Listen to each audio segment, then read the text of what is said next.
young chillin', a YouTube internet media villain.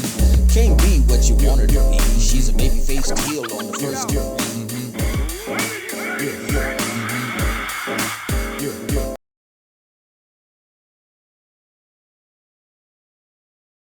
Alright, we start with the SmackDown from August the 15th.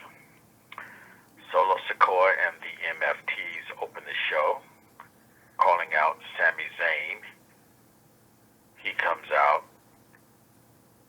Zayn is now officially on SmackDown from Raw, and he wants the Intercontinental belt from Solo Sikoa.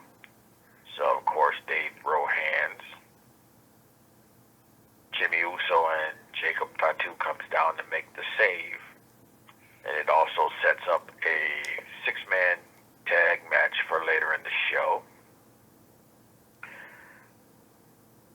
First match is Alexa Bliss. She beats Piper Niven.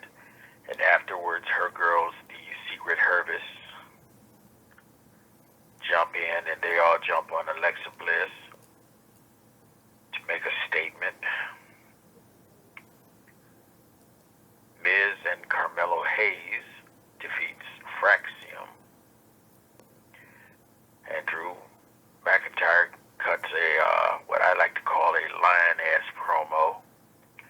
You know, the kind where they come out and cry that they're the innocent victim. Mm-hmm. Well, he cut a classic lion-ass promo. Next up, we have the Street Profits. They defeated DIY. Then we had a whole bunch of backstage segments. The best one being R-Truth. R-Truth being R-Truth until Aleister Black comes up, and then he flips the script and turns into R-Killings, Ron Killings. They set up a match for, well, I was going to say next week, but actually tomorrow. No, by the time this comes out, it'll be tonight. And then we have a six-man match. Jacob Fatu, Jimmy Uso, and Sami Zayn. They defeat the MFTs. JC Mateo, Solo Sikoa, which was August 18th. Seth Rollins, he opens the show with his group, you know, the Brun Bruns. Jey Uso interrupts, but not before we got a great promo from Paul Heyman, seeing that they were in Philadelphia, which was Paul Heyman's town, where he ran the ECW.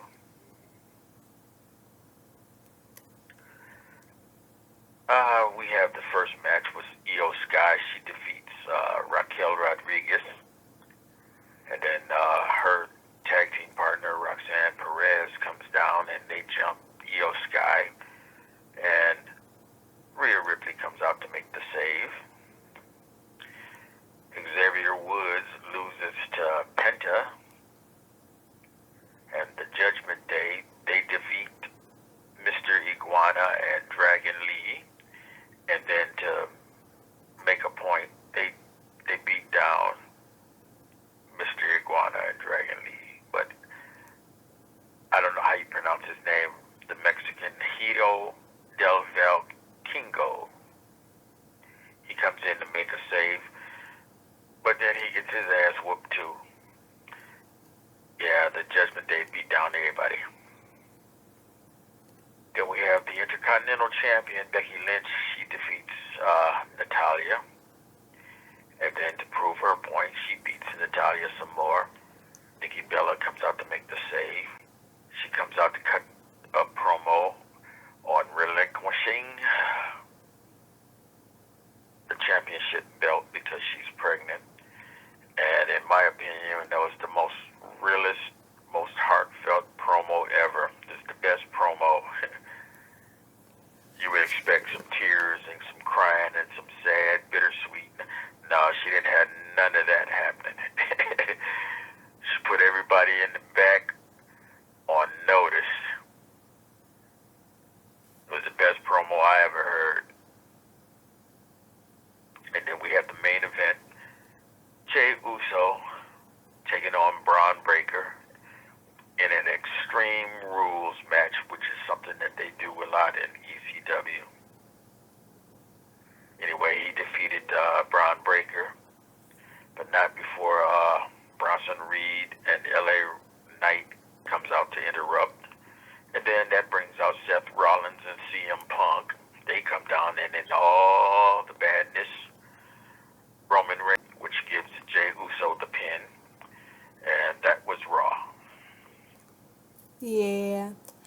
Who's your wrestler of the week?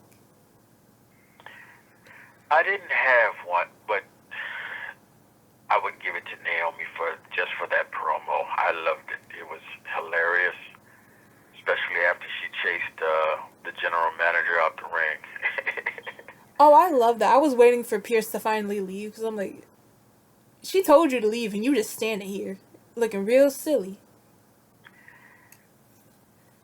But And she gave the caveat. She said, "This could be the hormones talking," and then she unleashed on everybody. which, what I saw from, because I watched the interview, she's only like 7 to 8 weeks pregnant. I don't know if the hormones kick in that quickly for her to be that angry so quickly. But But yeah, she's always been angry. That was just her excuse. that's true. That's true. But I'm very. I love the fact that she told everybody, she said, if it wasn't for the fact that Big Jim knocked me up, I'd still have my belt. Or words to that effect. She said, y'all need to be thanking Big Jim. That's what it was. Yeah, I was like, dang, that's crazy. If it wasn't for this baby, she would destroy everyone. And I love it. Yeah. But I feel like they could do something really good with this, with her being gone and Jimmy becoming a heel because of her. Like, she's Only gone. problem is he's on the other show, unless they switch him. I mean, it doesn't matter which show he's on. He could always just turn into a heel because from the background, it could seem like he's being hit, like he's being whispered by Naomi to do these horrible things. But how is he going to be a heel if he's going to join his brothers and family in the Survivor Series? Dang, you're right. But he could also be an anti-hero type thing. Neither good nor bad, just doing things.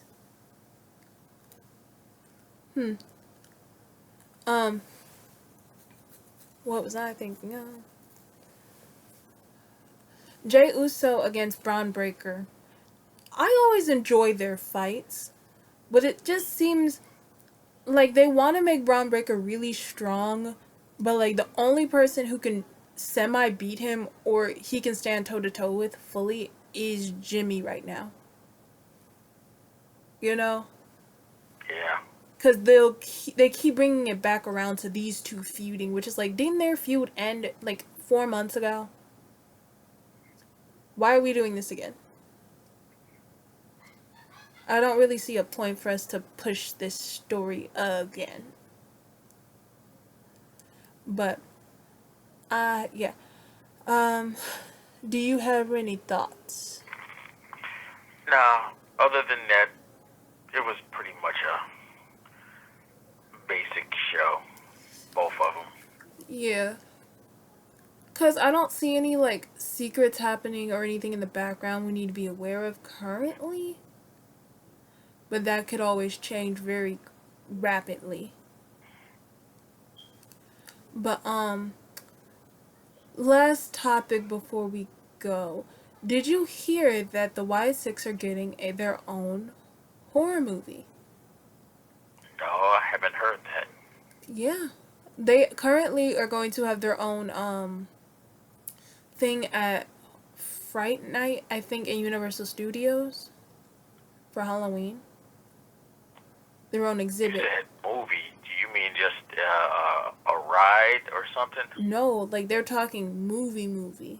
It was announced at, I think a convention like a week ago or during this weekend because I've been getting constant videos of them talking about it. No, that's new to me. But if they did come up with a Y6 movie, I would enjoy it, but it is also the question as, would it be a horror movie or what? Because they would have to go really dark with it, and they would have to make it PG-13. But I don't see WWE being okay with them having a PG-13 movie. Because, you know, Right. they want to keep the kids involved, which doesn't seem right with some of their storylines. Because some of their storylines are darker than others. But, yeah. Cause I don't want the simple life.